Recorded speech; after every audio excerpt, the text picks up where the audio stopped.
del 25 de mayo, hacer un encuentro, y a algunos se nos ocurrió decir, vamos con Punta Quebracho.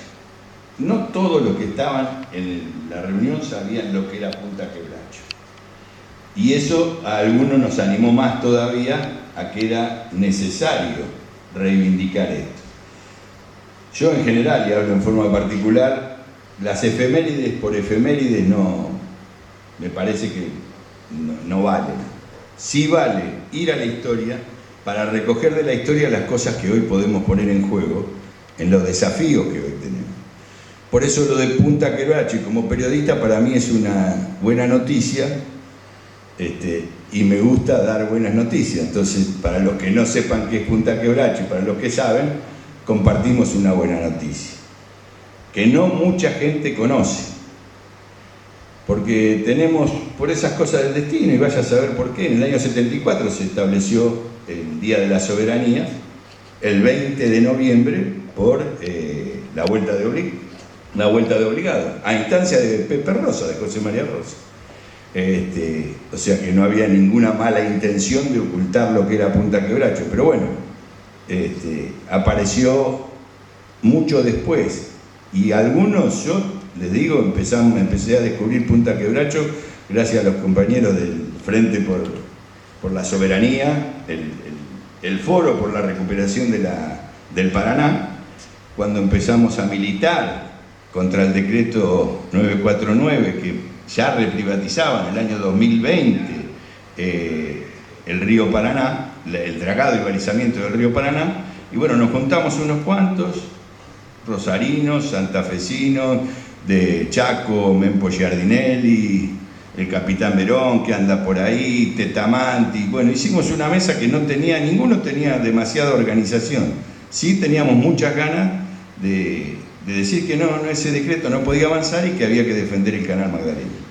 A partir de ahí hicimos varias acciones y fuimos uniendo y por lo menos reconociéndonos en los trabajos. Llegamos a hacer una movilización acá frente al Ministerio de Economía, pero hicimos una muy linda en la Bolsa de Comercio de Rosario, según los cálculos 5.000 personas. Y esto estoy diciendo hace varios años atrás. Y no era de oposición al gobierno de Fernández, sino que teníamos idea y realmente fue positivo. Y eso también lo quiero rescatar, que la discusión, aunque no se dé en algunos ámbitos, la militancia puede forzarla y lograr algunas cuestiones. No se privatizó, se abrió a que participaran las provincias, se empezó a cobrar un peaje que quedaba para el país. Digo, pasaron cosas interesantes. Cuento eso para justificar por qué hablamos hoy de Punta Quebracho. Acabamos de sufrir una derrota hace pocos días, finalmente se entrega, a no ser que algún fallo posterior lo de vuelta, a manos de Jean Denul, los mismos que estaban planteados en el 2020, con negociaciones, con esto y con el otro. Quedó el dragado y balizamiento a como de lugar en manos privadas, sin ningún control de las provincias, o sea que estamos peor que en el 2020. Por eso yo defiendo la democracia con gobiernos democráticos. Y el gobierno de Fernández y Massa, que fuera con quienes discutimos, era un gobierno democrático. Este gobierno no aceptó ningún tipo de discusión de esto. Entonces, lo cuento brevemente, lo de Punta Quebracho. A ver, después de la batalla de la vuelta de obligado, que se perdió, las naves rompieron las cadenas, mataron a unos cuantos criollos, conducidos por Lucio Norberto Mansilla, el padre del otro Mansilla que escribió la obra sobre el desierto, pariente de Rosa, pero valientes criollos que dieron pelea, y además no solo dieron pelea y la perdieron en la vuelta de obligado, sino que se pusieron en el desafío de decir esto no vuelve. Cuando vuelvan esto la ligan. O sea, corrijamos lo que hicimos. Entre otras cosas, yo he ido a la vuelta de obligado, es plano. Está en el mismo plano el río que la orilla. Entonces, en esa época eran cañones, cruzaban cañones, seguramente eran más poderosos los de la Armada anglo-francesa y avanzaron.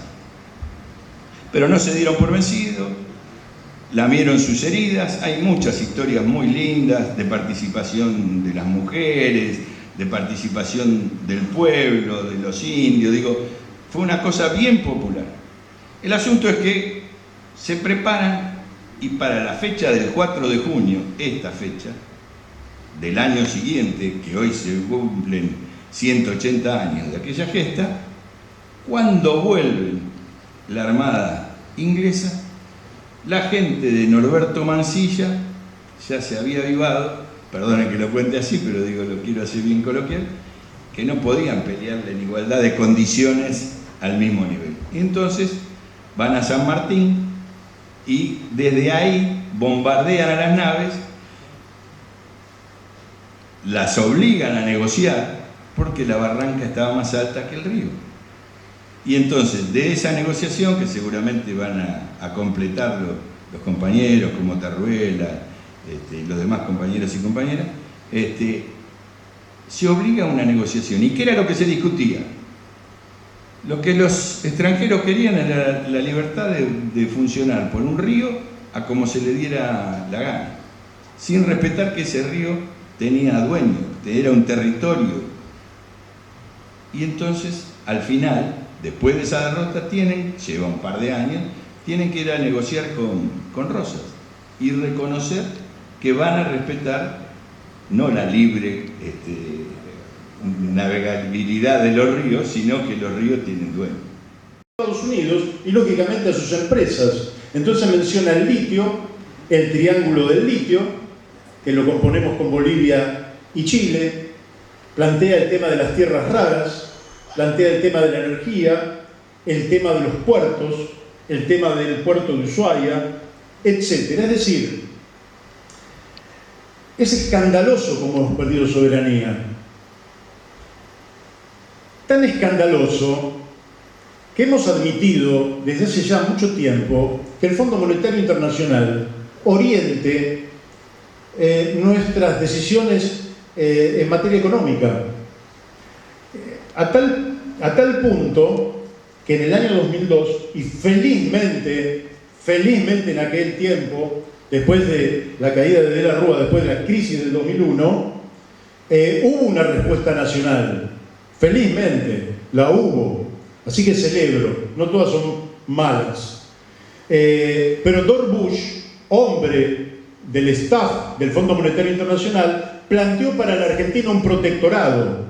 Dijo que los argentinos no sabíamos gobernarnos y que por tanto deberíamos ceder el gobierno a un extranjero y también ceder las palancas estratégicas para una macroeconomía que nos iban a imponer desde afuera para que no hubiera inflación, no hubiera crisis económica, no hubiera etcétera, etcétera, etcétera.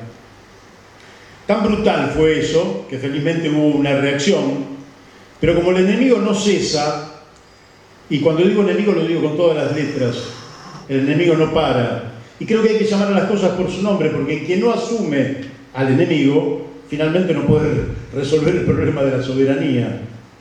El enemigo logró lo que era impensado: poner al presidente de la nación. El presidente de la nación no es un outsider, como le llaman, es un hombre puesto por el sistema, que va por el buen rumbo, dicen, y hay que aceptar sus locuras, pero va por el buen rumbo, que es la liquidación definitiva de nuestra soberanía. Dos cositas sobre el tema de la soberanía. En esta recolonización de la Argentina, el extranjero, con la misma lógica que en 1840, plantea la liberalización. ¡Viva la libertad, carajo!, que es el descontrol más absoluto. ¿Por qué? Porque a ellos les interesan zonas específicas de la Argentina. No es que le interese toda la Argentina, como sí le podía preocupar a los españoles, que le podía preocupar lo que ocurriera con la población, que en definitiva la consideraban española. A esto no les interesa la población. Lo que les interesa es lo que dijo la generala Laura Richardson: determinadas áreas. Entonces nos van transformando en una economía de enclave. Esa economía de enclave genera islotes ¿verdad?, a partir de los cuales se generan riquezas transitorias en algunos lugares, un extractivismo extraordinario y una transferencia de riquezas que nos empobrecen de una manera tremenda y que nos inducen casi inevitablemente a la disgregación nacional. Es decir, que nos inducen al desmembramiento territorial, a la desintegración social y a la disolución política como Estado. Que el presidente lo verbaliza, pero que es la realidad a donde nos están llevando. No es el anarcocapitalismo como expresión de libertad, es el anarcocapitalismo como forma de descontrolar absolutamente todos los factores que hacen a la soberanía nacional en función de intereses extranjeros o nativos aliados a intereses extranjeros.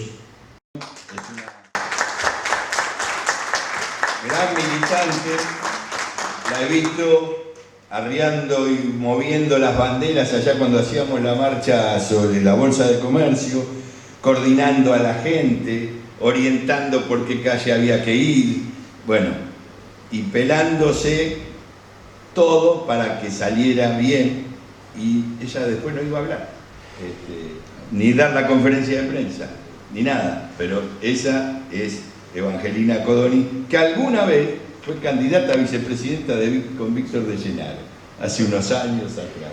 Evangelina.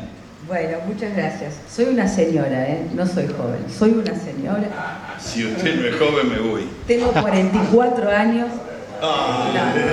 Bueno, los jóvenes son otros, por suerte. No. Bueno, quiero agradecer en primer lugar a los amigos, las amigas del club que nos han invitado, del club político, a Néstor particularmente, que nos hizo llegar la invitación a través de él. Bueno, es impensado estar en la capital federal en una charla que reivindique a Punta Quebracho. Tengo una alegría inmensa porque entiendo que este día también es un día de algunos sentimientos encontrados. Porque este día tiene que ser en primer lugar un día de festejo para todos los argentinos y para todas las argentinas. Lo digo por todo lo que se viene comentando en la mesa, somos muy conscientes del enemigo que tenemos enfrente, ¿no?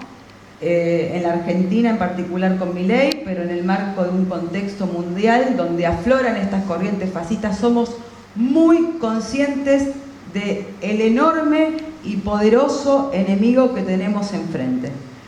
Pero bueno, tenemos que levantar con toda esta necesidad de desocultar, porque como se dijo acá, este pueblo con sus gauchos, con sus mujeres, con los indios, los paisanos, los negros, todos vencimos a la principal flota colonial, la flota anglo-francesa, que venía, ¿no?, de todo este contexto maravilloso que hacía el compañero. Bueno, nosotros pudimos derrotar a esa flota.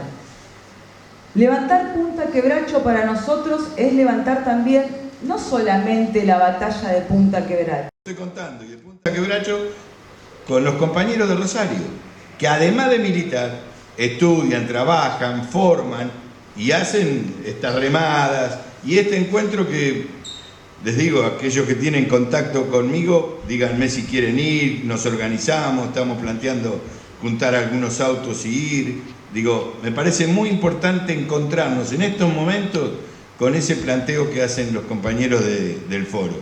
Así que, y que lo hacen de una manera amplia, abierta. Así que yo también me sumo a la invitación que hace Evangelina. Y quiero presentarles, aunque muchos de ustedes y casi todos la conocen, a Blanca Osuna, que no tuvo ningún reparo en decir, sí, yo voy. Después le expliqué de qué iba, cómo venía y todo lo demás. Así que eso se agradece.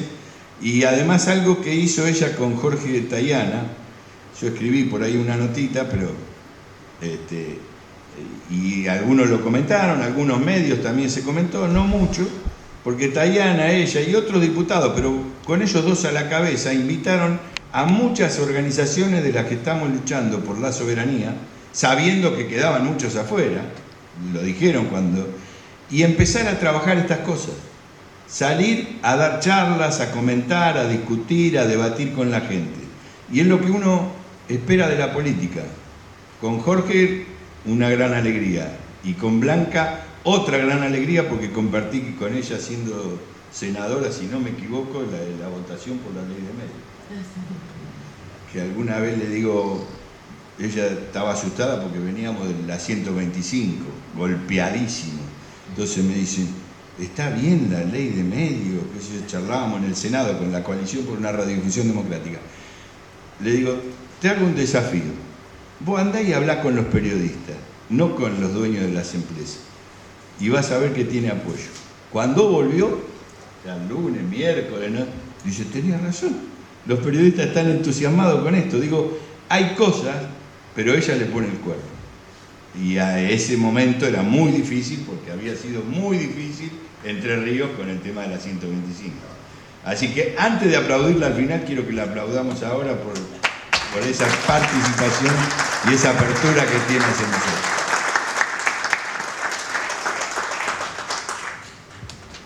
Bueno, buenas noches. La verdad que, bien como decía acá la compañera, es una alegría encontrarse. Pero sobre todas las cosas, porque si hay algo que efectiva y concretamente este gobierno, de disfrutarlo de mil maneras, de padecerlo cuando hay subida, cuando hay bajante, pero al mismo tiempo saber que ese enclave natural nos define y nos hermana con otros pueblos, con los santafesinos, por supuesto, pero también con todo el litoral. Y yo creo que cuando planteamos la cuenca del Plata, es una definición que va más allá, que ha sido la caja de resonancia de estas batallas que también se han descrito acá, pero que además encierra en un espacio y en una dimensión concreta, geográfica, histórica, material, natural y humana, una serie de definiciones que hacen que los argentinos seamos lo que seamos. Por supuesto que en nuestro país hay otras dimensiones que también son definitorias y que tienen que ver, bueno, con referencias geográficas como la cordillera o como la costa marítima, por dar ejemplos nada más. Pero yo creo que lo que tiene la Cuenca del Plata y lo que tiene el Paraná es una ligazón íntima a la nación y a su historia. Y entonces en ese sentido, y que no sé si habrá algunos riojanos o catamarqueños, pido disculpas si ese es el caso, pero yo creo que los litoraleños y los que somos los vecinos de la Cuenca del Plata, en realidad tenemos así como un sello muy particular que estamos en esa tensión y en esa batalla de los orígenes de la nación y que se vuelve a presentar en esta instancia, en esta tensión, en este debate por el río. Hacia adelante. Seguramente, si profundizamos, van a aparecer diferencias entre las cosas que cada uno de nosotros dijo, pero vemos el esfuerzo que hacemos todos para la síntesis y encontrarnos. Y yo valoro mucho porque por ahí a los militantes no nos cuesta tanto encontrarnos y hacer debate, pero a veces la diferencia y la lejanía con los diputados nos lleva a olvidarnos de otras cuestiones. Por eso yo saludo en serio la presencia de Blanca, porque viene y da un debate y lo propone y lo va a seguir dando y nos vamos a encontrar el 20 de junio en Rosario. Yo no sé, Marcelo está por ahí, tenemos tiempo, entonces si ustedes están de acuerdo, abrimos para una media horita de, no sé cuánto es el tiempo, son las 20:14. Bueno, media hora más, 20:14, sí, preséntense y